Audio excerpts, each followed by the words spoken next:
నాకు అనిపించిందండి ఇతనితో మాట్లాడినాక. ఉమ్, ఇప్పుడు డిఫరెంట్ ప్లేసెస్ లో పెరిగి ఒక కొన్ని సంవత్సరాలు ఒక దగ్గర నుంచి వచ్చి ఇద్దరు కలిసి ప్రయాణం చేయాలి. ఉమ్. హలో, వంశీ గారండి? నేను సుమన్ టీవీ అందమైన జీవితం ప్రోగ్రామ్ నుంచి కాల్ చేస్తున్నానండి. నాతో పాటు డాక్టర్ కళ్యాణ్ చక్రవర్తి గారు కూడా ఉన్నారు. ఒకసారి డాక్టర్ గారితో మాట్లాడండి. వంశీ, హలో అండి. చెప్పండి. నమస్తే నమస్తే వంశీ, చెప్పండి ఏంటి ప్రాబ్లం ఏంటి వంశీ? అంటే నేను హైదరాబాద్ లో ఉంటాను సార్. నేను సాఫ్ట్వేర్ జాబ్ చేస్తుంటాను. నెలకు ₹1,00,000 శాలరీ. సో అంటే నేను చిన్నప్పటి నుంచి నా లైఫ్ ఎలా ఉండాలనుకున్నానో సో ఇప్పటి వరకు అంతా అలానే సాగింది. సో అంటే నా లైఫ్ స్టైల్ ఎలా ఉండాలనుకున్నానో సో కంప్లీట్ గా అవన్నీ నేను అనుకునేవి జరిగాయి. Very good. బట్ ఎంత శాలరీ వస్తున్నా సరే బట్ ఎందుకో ఎక్కడో జీవితంలో ఎక్కడో ఒక అసంతృప్తి సార్. అది అది ఎవరితో చెప్పుకుంటే తీరుతుంది అనేది అది నాకు అర్థం కాదు సార్. అంటే అంటే బయట నాకున్న లైఫ్ స్టైల్ కి అండ్ నాకు వచ్చే శాలరీకి ఇంటికి వచ్చాక నేను చూసే లైఫ్ స్టైల్, ఇంటికి వచ్చాక నా ఇంట్లో పరిస్థితులు ఎక్కడ ఒకదానికి ఒకటి ఎక్కడ సంబంధం లేదు సార్ అసలు. ఎందుకంటే నేను బయట నా కొలీగ్స్ లో ఉన్నప్పుడు, ఆఫీస్ లో ఉన్నప్పుడు ఎంత హ్యాపీగా ఉంటానో ఇంటికి వచ్చాక హ్యాపీనెస్ అంతా పోతుంది. అసలు ఆఫీస్ నుంచి సాయంత్రం ఇంటికి రావాలంటేనే నాకు పరమ చిరాగ్గా ఉంది సార్. రైట్. ఏంటండి అసలు రీజన్ ఏంటి? ఏంటో మేడం, మా వైఫ్ ఇంకా ఏదో 1960s, 90s, 70s భార్యలాగా ప్రవర్తిస్తుంటే అది నేను డైజెస్ట్ చేసుకోలేకపోతున్నాను మేడం. అంటే ఎట్లా అండి? ఏ విధంగా? ఫర్ ఎగ్జాంపుల్ అంటే మేడం ఇప్పుడు రెగ్యులర్ గా నాకు ఫ్రెండ్స్ తో వీకెండ్ పార్టీస్ ఉంటాయి. ఓకే. ఫ్రెండ్స్ తో సరదాగా అట్లా అవుటింగ్ వెళ్ళాలంటుంది నాకు. వీకెండ్ వస్తే ఫ్రెండ్స్ తో కూర్చొని టైం స్పెండ్ చేయాలంటుంది, సినిమాకి వెళ్ళాలంటుంది. బట్ వీటన్నింటికి నా భార్యని వెంట పెట్టుకొని వెళ్ళి ఎంజాయ్ చేసే అదృష్టం నాకు లేదు మేడం. బయట నేను ఎంత సంతోషంగా ఉంటానో ఇంటికి వచ్చేటప్పటికి నేను అంత నీరు గారిపోతాను. సరదాగా భార్యను తీసుకొని ఓ సినిమాకి వెళ్దామంటే కుదరదు. భార్య తీసుకొని ఫ్రెండ్స్ తో ఈవినింగ్ ఏ పబ్కో పార్టీకో వెళ్దామంటే కుదరదు.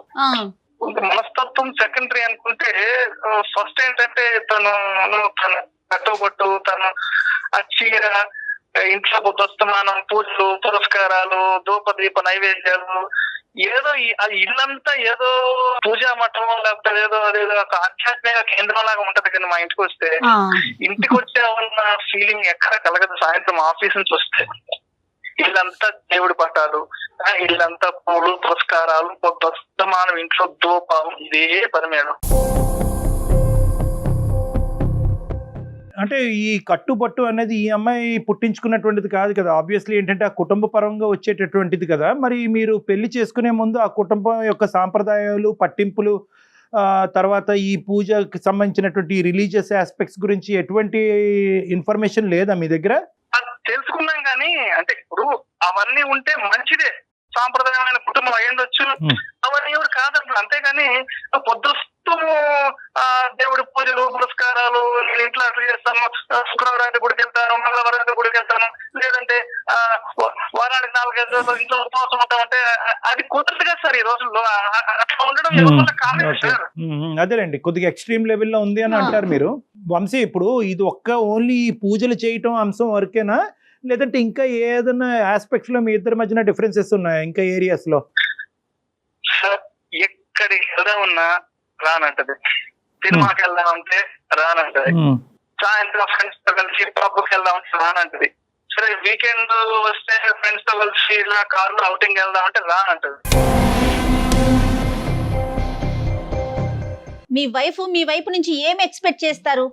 మీ దగ్గర నుంచి ఎక్స్పెక్టేషన్ ఏంటండి ఆవిడ? నా దగ్గర నుంచి తన ఎక్స్పెక్టేషన్స్ అంటే ఏం పెద్దగా ఏం ఉండవు. ఎక్స్పెక్టేషన్ ఓకే, మీ సైడ్ నుంచి ఏం లేవు, కానీ తను అలా పూజలు చేసుకుంటూ ఉంటది. ఆ పూజా కార్యక్రమాలు వాటన్నిటికి మీరు అంతరాయం కలిగించకూడదు, మీరేమి ఇంటర్వ్యూ అవ్వకూడదు. ఏదో పూజ పొద్దున్న 10 నిమిషాలు, ఒక అరగంట, సాయంత్రం 10 నిమిషాలు అంతేగాని పొద్దున్న పూజలు చేసుకుంటాను, రోజంతా గుడికి వెళ్తాను, లేదంటే ఎప్పుడెప్పుడు పండుగలు పబ్బులు వస్తే ఉపవాసం ఉంటాను, ఇది కాదు మేడం. ఇంతకు మించిన లైఫ్ బయట ఉంది మేడం. నేను అదే చెప్తాను ఇంటికి రాకనే, ఇంతకు మించిన లైఫ్ బయట ఉంది. అదే ₹1,00,000 జీతం వస్తుంది, సరదాగా సినిమాకి వెళ్తామంటే అర్థం చేసుకోరు మేడం. ₹1,00,000 జీతం వస్తుంది, సరదాగా వీకెండ్ ఫ్రెండ్స్ బయటకు అదేమంటే సరదాలు సంతోషాలు ఉంటాయి కాబట్టి అది గుడికి వెళ్ళాలంటది. అంటే సాంప్రదాయం పట్టింపు అనేది ఇంపార్టెంట్. చదువుకున్నారా తనండి? మేడం తను డిగ్రీ వరకు చదువుకున్నాను మేడం. ఏ ఉద్యోగానికో చేసుకోవటానికి పంపించేస్తే ఇది ఉండదేమో కదా ఇవన్నీ. కొంచెం ఏమైనా మార్పు వస్తుందేమో. ఉద్యోగం ఆఫీస్కి వెళ్ళి వచ్చేసేంత అలాంటి మనస్తత్వం కూడా కాదు. ఓకే, ఆ కెపాసిటీ లేదు. ఏదో ఇంట్లో ఉన్నాము, నా ఫ్రెండ్స్ వాళ్ళు కూడా వాళ్ళ భార్యతో పెట్టుకొస్తారు, వాళ్ళు కూడా ఓకే పార్టీలకి వెళ్తారు. బట్ నాకు తనని తీసుకెళ్లి అలాంటి అవకాశం అదృష్టం లేదు మేడం. ఒకసారి మీరు కూడా తనతో ఏదైనా మాట్లాడితే భర్తగా నేనేం కోరుకుంటున్నాను అనేది ఒకసారి మీరు కూడా తనకి ఏదైనా ఎక్స్ప్లెయిన్ చేయగలరని నేను అనుకుంటున్నాను. ఒకసారి అమ్మాయితో మాట్లాడదాం. ఆ అమ్మాయితో ఒకసారి మాట్లాడచ్చా వంశీ? అవకాశం ఉందా? ఒకసారి నాకు ఫోన్ ఇస్తాను సార్. ఇవ్వండి. ఒకసారి డాక్టర్ గారు మాట్లాడతారు, ఒకసారి మాట్లాడు. అంటే నాకు తెలిసిన డాక్టర్ గారు ఉన్నారు, ఒకసారి మీతో మాట్లాడుతా అన్నారు. ఒకసారి మాట్లాడు. దేనికోసం అండి మాట్లాడాలి? ఒకసారి మాట్లాడు. హలో హలో, నమస్తే అమ్మా. లక్ష్మి గారు నమస్తే అండి. ఎవరండి? మేము సుమన్ టీవీ అందమైన జీవితం అనే ప్రోగ్రామ్ నుంచి కాల్ చేస్తున్నామండి. మన డాక్టర్ కళ్యాణ్ చక్రవర్తి గారు ఉన్నారు, సైకాలజిస్ట్ డాక్టర్. సరే మేడం. ఏం లేదండి, వంశీ గారు ఇప్పుడే జస్ట్ మాతో మాట్లాడారు. ఆయన ఒక చిన్న ప్రాబ్లం ని ఫేస్ చేస్తున్నారు, అది మా ముందు పెట్టారు. పెద్ద కంప్లైంట్ కాదమ్మా, బహుశా ఏంటంటే చాలా ఇళ్లలో అది కంప్లైంట్ కాకపోయి ఉండొచ్చు. కానీ అతనికి ఏంటంటే మీ యొక్క సాంప్రదాయం, మీ పట్టింపులు కానీ, మీ పూజా పునస్కారాలు కానీ అతనికి అర్థం కావట్లేదు. అతను ఏమనుకుంటున్నాడంటే ఏదన్నా ఉండొచ్చు కానీ కొద్ది లిమిట్లో ఉండాలి, ఇది విపరీతంగా అనిపిస్తుంది, ఇంకో సంతోషం సుఖం లేకుండా అయిపోతుంది, ఆవిడ ఇష్టం ప్రకారమే ఆవిడ పూజలు పునస్కారాలు చేసుకుంటుంది, నాకు ఇష్టమైనటువంటిది ఆవిడ ఏమీ చేయట్లేదు, బయటికి రావట్లేదు, ఇలాంటివి ఏవేవో చెప్తున్నారు అతను. ఇది మా వరకు అయితే కనుక మేము చూసేటటువంటి విపరీతమైన కేసులతో పోల్చుకుంటే ఇది పెద్ద ఇష్యూ కాదు. ఇదేంటంటే కొద్దిగా అడ్జస్ట్మెంట్కి సంబంధించినటువంటి ఇష్యూ. మీరేమనుకుంటున్నారమ్మా, ఇది పెద్ద ఇష్యూవా, చిన్న ఇష్యూవా, మార్పు రాగలదా, కష్టమా? ఇది పెద్ద ఇష్యూ చిన్న ఇష్యూ అంటే మాది శ్రీకాకుళం అండి. మా అమ్మ నాన్న వాళ్ళు వ్యవసాయం చేస్తారు. అమ్మా, మేము చాలా రోజుల నుంచి పెద్దవాళ్ళ దగ్గర నుంచి నేర్చుకున్నా పూజలు పునస్కారాలు చేసుకోవడం. ఎక్కువ పర్సెంటేజ్ ఆఫ్ ద టైం పూజ చేస్తూ ఉంటారా మీ ఇంట్లో? నాకు చిన్నప్పటి నుంచి ఇష్టం అండి, నేను పూజలు చేసుకోవడం నాకు ఇష్టం. రైట్ ఓకే, తప్పలేదు. ఉపవాసాలు ఉండడం, పూజలు చేసుకోవడం, దేవుడిని మంచిగా అలంకరించుకోవడం, ఇంట్లో అన్ని ఎక్కడైనా నీట్ గా చేసుకొని శుభ్రంగా చేసుకోవడం, ఇల్లు పూజలు ఇలా ఉండడానికి ఇష్టం. ఈయనకు నచ్చట్లేదు అనేసి అంటే చిన్నప్పటి నుంచి నాకు అలవాటు అయ్యి మా అమ్మ నాన్న వాళ్ళు, మా అమ్మ వాళ్ళు అంతా నాకు నేర్పించింది. కుటుంబం అదే వాతావరణంలో పెరిగారు, అదే చూసారు మీరు, అలాగే ఉండాలి అని అనుకుంటున్నా. దీనికి అందులో నచ్చట్లేదండి, మరి ఏం ఉండడం నచ్చట్లేదండి. అదొకటి నచ్చట్లేదు, ఇంకా ఏం నచ్చట్లేదమ్మా అతనికి? మీ ఇద్దరి మధ్యన నచ్చినటువంటి అంశాలు ఏమున్నాయి? ఇంకా ఏ అంశాల్లో మారమంటారు అతను మిమ్మల్ని? నేను పూజలు చేయకూడదు, రైట్. వీకెండ్ అయితే ఆయనతో బయటకు వెళ్ళాలి, రైట్. ఓకే. పబ్బులకు వెళ్ళాలి. పబ్బులకా? ఆయన సాఫ్ట్వేర్ కదా, ఆయన అలాగే ఆలోచిస్తున్నారు. అదే సరేలేండి, పబ్లిక్ వెళ్ళాలి. ఇంకా అమ్మా ఇంకా తీసుకెళ్తానంటారు, సారీ వద్దంటారు, చిన్న చిన్న ఫ్రాక్లు వేసుకోమంటారు, చిన్న చిన్న చెట్టు వేసుకోమంటారు. ఇది ఏం పద్ధతి అండి? జీన్స్ వేసుకోమంటారు, టీ షర్ట్స్ వేసుకోమంటారు. మా ఊరు సైడ్, మాది శ్రీకాకుళం అంటే పల్లెటూరు అండి. పల్లెటూరు నుంచి వచ్చిన అమ్మాయి హైదరాబాద్ లో ఉండి ఇలా జీన్స్ వేసుకొని టీ షర్ట్స్ వేసుకొని ఇలా బయటకు వెళ్తే అదేం పద్ధతి అండి? ఇక్కడ పద్ధతులు నాకు నచ్చట్లేదండి, నాకు నచ్చకూడదు. నేను ఆయనతో ఎలా ఉండగలను? అలా కాదులేమ్మా, ఎలా అతను ఏం ఉండకూడదని అనుకోవట్లేదులేండి, కానీ మీతో అంతవరకు రాలేదు సమస్య. అతను ఉండాలని అనుకుంటున్నాడు, చిన్న చిన్న మార్పులు చేసుకోవటమే, ఉండాలి ఉండకపోవటాలు కాదు. సాంప్రదాయకంగా జడేసుకొని పూలు పెట్టుకున్నా కూడా ఆయన నచ్చట్లేదండి. హెయిర్ స్టైల్ మార్చాలంట, హెయిర్ కట్ చేసుకోవాలంట, ఇవన్నీ చెప్పారమ్మా. కానీ పోనీ అతను పెట్టినటువంటి థ్రెషోల్డ్ వరకు కాకపోయినా కూడా కొంతవరకైనా మీలో ఏమైనా మార్పు చూసారా? అంటే మీ తల్లిదండ్రులకు అది ఇష్టం కాబట్టి, ఆ కట్టుబుట్టు ఆ వ్యవహార శైలిని ఇష్టం కాబట్టి అదేంటంటే మీకు నార్మల్గా అనిపించవచ్చు, కానీ అతనికి విపరీతంగా అనిపిస్తుంది. దేవుడు పూజ చేయడం ఇది తప్ప. తప్పు కాదమ్మా. ఇప్పుడు మీ ప్రయాణం అనేటటువంటిది ఇప్పుడు ఏదైతే భాగం మొదలైందో మీ జీవితంలో మీ భర్తకు సంబంధించి నేను పూజలు చేస్తూ, నేను దేవుడిని నమ్ముకుంటూ, నేను పూజలు చేస్తూ నేను ఇలా ఉంటున్నాను కాబట్టి ఆయన ఇంత శాలరీతో ఎంత హ్యాపీగా ఉంటున్నారు కదా. మీ భర్త గారు కూడా, అతనికి కూడా దైవం అంటే నమ్మకం ఉంది, అతను కూడా రిలీజియస్ పర్సనే. కానీ ఏంటంటున్నాడు అంటే కనుక ఏదైనా దేనికన్నా ఒక లిమిట్ ఉంటుంది కదా. అన్ని పనులు పక్కన పెట్టి అవతల వాళ్ళ ఇష్టాలు తెలుసుకోకుండా పగలనక రాత్రి అనక బయటికి రాకుండా ఇంట్లోనే ఉంటూ దీపార్థన. ఆయనకు నచ్చినట్లే ఉంటున్నా. అంటే నేను చీర కట్టుకోవడం ఆయనకి ఇష్టం లేదు, నేను పూజలు చేయడం ఆయనకి ఇష్టం లేదు. నేను ఆయనకు బాగానే చూసుకుంటాను, ఏం కావాలో అంటే చూసుకోవడంలో ఎక్కడెక్కడ సమస్య ఉన్నట్టు చెప్పట్లేదు, కానీ అంటే పూజలు ఇవన్నీ కూడా చాలా విపరీత ధోరణులకు వెళ్ళిపోతుంది, నేను వెళ్ళే కల్చర్కి అది సూట్ కావట్లేదు అనేది ఆయన వైపు నుంచి చెప్తున్నారండి లక్ష్మి గారు. అంటే చిన్నప్పటి నుంచి నాకు అలవాటు మేడం. అదే ఇప్పుడు మనం ఒకటి లక్ష్మి గారు, ధనలక్ష్మి గారు, మనం ఏంటంటే మేము అందరం కూడా we are also god fearing individuals. మీ అందరం కూడా రిలీజియస్సే, మేము అందరం దేవుడిని నమ్ముకుంటాం. అతను కూడా దేవుడిని. అతను ఏమి ఇప్పుడు అన్ని పూర్తి స్థాయిలో మానేసి పూజలు మానేసి పునస్కారాలు మానేసేమనేటటువంటి ఉద్దేశంతో అతను ఏం చెప్పట్లేదు. అతను చెప్తున్నారు ఏంటంటే దేనికన్నా ఒక కంట్రోల్ అన్నది ఉండాలి. ఎందుకంటే అతను వెళ్ళి ఉండేటటువంటి వాతావరణం డిఫరెంట్, అది మీరు కూడా అర్థం చేసుకోవాలి. మిమ్మల్ని ఎవరు కూడా పూజలు చెప్పండి అమ్మా, పర్వాలేదు చెప్పండి. చాలా బాగా అనిపిస్తుంది విషయం. నేను ఇప్పటి వరకు ఎవరికి చెప్పుకోలేదు, తల్లిదండ్రులు కూడా నేను చెప్పుకోలేను, మా ఫ్రెండ్స్ కూడా. ఈయన నాకు చూడడానికి వచ్చినప్పుడు హైదరాబాద్ అబ్బాయి ఒక సాఫ్ట్వేర్ చేస్తున్నారు, నెలకు ₹1,00,000 శాలరీ వస్తుంది అని మా అమ్మ నాన్న కూడా ఈ అబ్బాయి మంచివాడని ఎవరికి ఎంక్వైరీ కూడా చేయకుండా పెళ్లి చేశారు. పెళ్లి చేశారు. అప్పుడు కూడా మా అమ్మ నాన్నకు నచ్చితేనే నేను చేసుకున్నానండి, నా ఇష్ట ప్రకారం కూడా నేను చేసుకోలేదండి. అలాంటిది ఎంత ఇష్టంగా చేసుకుని ఆయన ఇక్కడికి వచ్చిన తర్వాత నువ్వు అలా ఉండు ఇలా ఉండు అంటే మా అమ్మ నాన్నకి మా ఫ్రెండ్స్ కి ఎవరికి చెప్పుకోలేదండి. అందరూ మా అమ్మాయి హైదరాబాద్ లో ఉంది, హ్యాపీగా ఉంది అనుకుంటున్నారు, కానీ నేను ఎప్పుడు హ్యాపీగా ఉండలేదండి దీంతో. ఎక్కడో చోట అతను ఒక ఎక్కడో చోట ఒక ఫ్లెక్సిబిలిటీ అనేది ఉండాలి. మీరు నాకు బాధ కలిగిన విషయం ఏంటంటే నాకు పొడుగాటి జుట్టు ఉంటదండి, అమ్మా ఇద్దట్లో పడుకునేటప్పుడు కూడా నా జుట్టు కట్ చేసిందండి.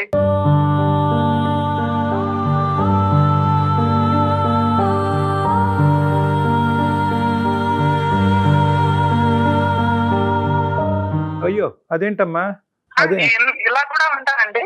లేలే అది తప్పమ్మా, అది అరాచకం. అదేంటది ఇష్టంగా మార్చుకోవాలి అంటారు కదా, నేను ఆయన ఇష్టాన్ని గౌరవిస్తానండి, నా ఇష్టాన్ని అలా చేయొచ్చా చెప్పండి? ఏమయ్యా ఉన్నావు అక్కడ? వంశీ స్పీకర్ పెట్టమ్మా, మాట్లాడదాం అతనితో కూడా. వంశీ సార్ చెప్పండి సార్. ఏంటయ్యా హెయిర్ కటింగ్ ఏంటయ్యా?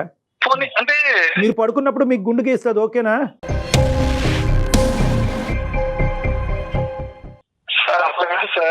మరి ఇప్పుడు వరకు నువ్వు చెప్పింది ఒక ఎత్తు, ఇప్పుడు ఆవిడ చెప్పింది అది that is called as harassment. అది ఒక ఆడపిల్లకి జుట్టు అనేటటువంటిది ఎంత ఇంపార్టెన్స్ ఇస్తారో అది మీకు తెలియదా? ఆవిడ జుట్టు కట్ చేయటం ఏంటండి?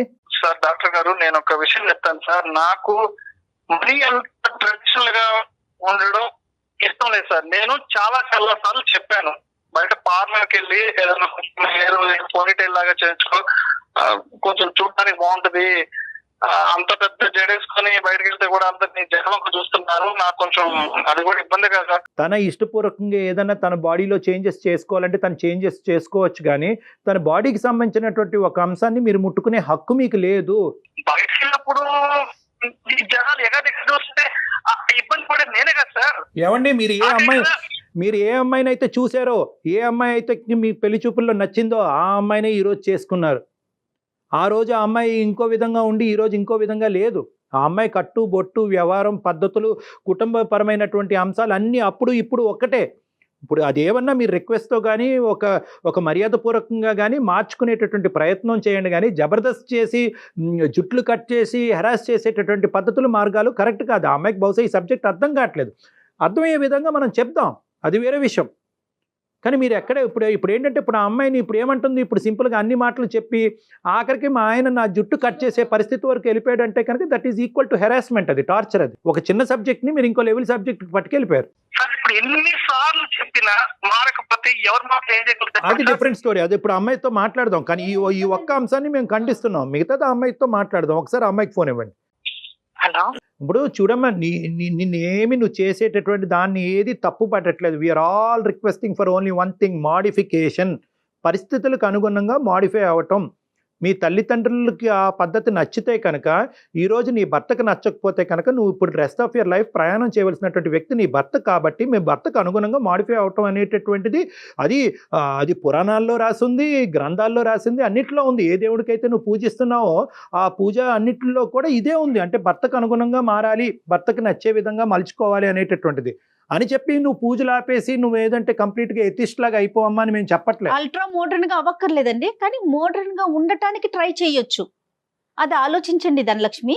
ఆయన ఏమంటారంటే బయటకు వెళ్దాము, సినిమాకి వెళ్దాం అంటారు. డ్రెస్ వేసుకొని బండి మీద కూర్చో, రెండు వైపులు కాలు వేసుకొని కూర్చోమంటారు. నేను భార్యను కదండి, ఒక సైడ్ కూర్చుంటే ఏమవుతుందండి? అంటే భార్యలు ఇట్లా కూర్చోవాలి, లేకపోతే పరాయి వాళ్ళు అలా ఏం ఉండదమ్మా. మన కంఫర్ట్ ని బట్టి కదా అది. బండి మీద మీ కంఫర్ట్ అంతే. మీరు కూర్చోవటం అనేటటువంటిది మీరు సిగ్గుపడుతున్నారే అనుకోండి. మీరు ఏవైతే ఏ ఏరియాస్ అయితే మీరు ఖచ్చితంగా మారలేరో ఆ ఏరియాస్ గురించి బలంగా మాట్లాడండి. వాటిని అది కరెక్ట్ కాదంటే కనుక కరెక్ట్ కాదని చెప్పండి. జుట్టు కట్ చేసుకోవటం, పోనీటైల్ వేసుకోవటం, ఇలాగ చిన్న చిన్న నిక్కర్స్ లాంటివి వేసుకోవటం, అలాంటివి వేసుకోవటం మీకు నచ్చకపోతే చెప్పండి. కానీ ఏ ఏరియాస్ అయితే మారగలరో ఫస్ట్ అవి చూపెట్టగలిగితే కనుక మిగతా అంశాల్లో అతను ప్రెషర్ పెట్టడానికి అవకాశం ఉండదు. అతను కాంప్రమైజ్ అవుతాడు. అతను మీరేంటంటే ఏ టు జెడ్ అన్ని, అతను ఏ రిక్వెస్ట్ చేసినా ఏ టు జెడ్ అవేం నా వల్ల అవ్వదు, నేను చిన్నప్పటి నుంచి ఇదే వాతావరణంలో పెరిగాను కాబట్టి అలాగే ఉంటాను, నువ్వు అడ్జస్ట్ అవుతే అడ్జస్ట్ అవ్వు, లేదంటే కనుక ఎలా అవుతుందంటే ఇది చిలికి గాలివాన్లాగా అయ్యి అతనికి తోచక అతను బుర్రపాడి నీ జుట్టు కట్ చేసేస్తున్నాడు. కానీ ఎంతవరకు మీరు మాడిఫై చేయగలరు ఇష్యూని? మీరు పూజా కార్యక్రమం ఎంత ఇంపార్టెంటో నీ భర్తకు తగినట్టుగా ఉండటం అన్నది కూడా అంతే ఇంపార్టెంట్. సరే కదమ్మా, ఈ పూజ అనే కార్యక్రమానికి ఒక డ్యూరేషన్ పెట్టుకోండి. ఏ డ్రెస్ మీరు కాంప్రమైజ్ అయ్యి వేసుకోగలరు, ఇష్టపూర్వకంగానే, బలవంతంగా కాదు, ఏ డ్రెస్ వేసుకోగలరు, ఎటువంటి కట్టుబొట్టు మార్చుకోగలరు, మీరిద్దరు కూర్చొని మాట్లాడుకోండి. ఇవన్నీ మేము చెప్పడానికి బాగుండదు. ఇంటికి ఆయన బీర్ వేసుకుంటారండి. ఈ మధ్యన ఏదో వచ్చిందంట, బ్రేజర్ అంట, తెచ్చిన తాగమంటారండి.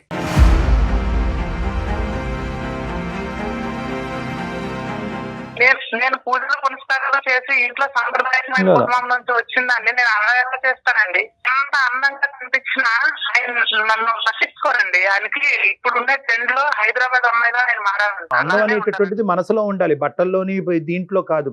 నేను ఉండే ట్రెడిషనల్ గా సారీ కట్టుకుని నేను నా ఇష్టంగా రెడీ అయితే ఆయనకొద్దు, నేను నన్ను తీసుకెళ్తాడు సార్. ఆయనకు నచ్చినట్లు రెడీ అయితే నన్ను తీసుకెళ్తాడు సార్. అదే అతనికి తగ్గట్టుగా రావాలి. మరి అలా ఏం చేద్దాం చెప్పండి. ఇప్పుడు సమస్యకి ఏంటి పరిష్కారం? నేను అలా ఉండలేను సార్. అతనికి ఇష్టంగా అయితే నేను ఉండలేను సార్. నా ఇష్టాన్ని మానుకొని నా ఇష్టాన్ని అతను గౌరవించట్లేదు.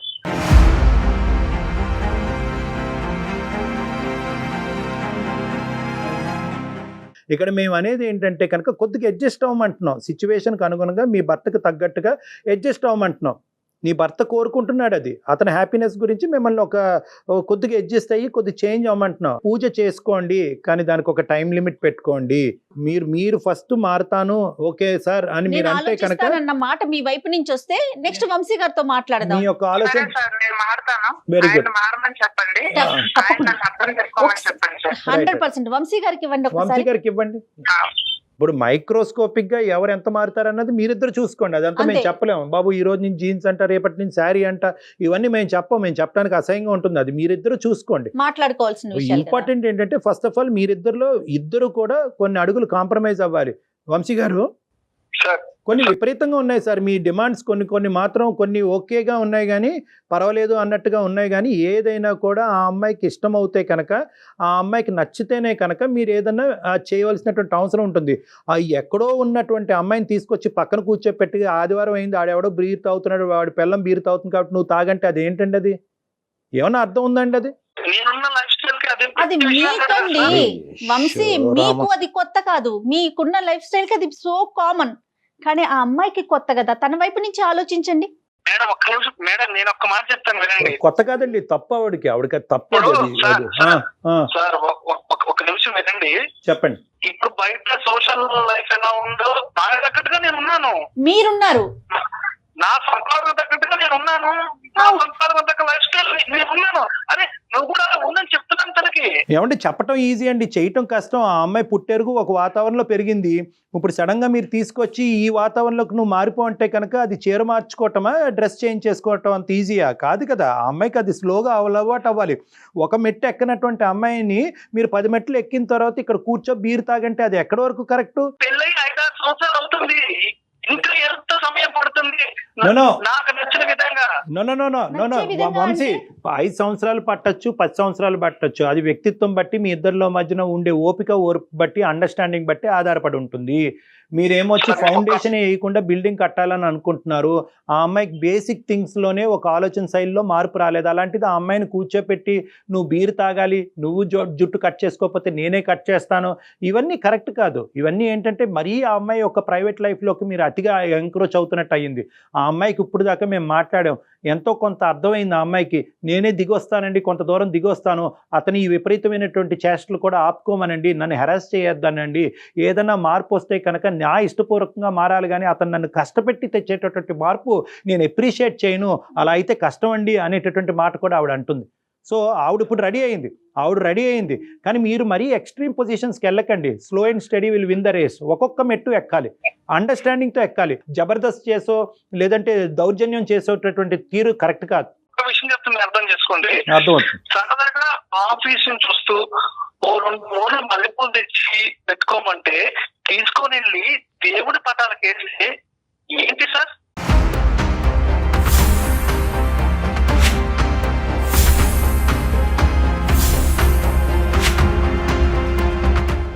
ఏదో సరదాగా సాయంకాలం సరదాగా కొంత టైం స్పెండ్ చేద్దాం తీసుకొని ఏదో చేస్తే తీసుకెళ్లి ఆ పూలు తీసుకెళ్లి ఆ దేవుడి పటాలు పెట్టడం సార్. అది అంటే అది మొగడన్న కూడా ఎందుకు పూలు తెస్తాడు అది కూడా చెప్పాలి సార్.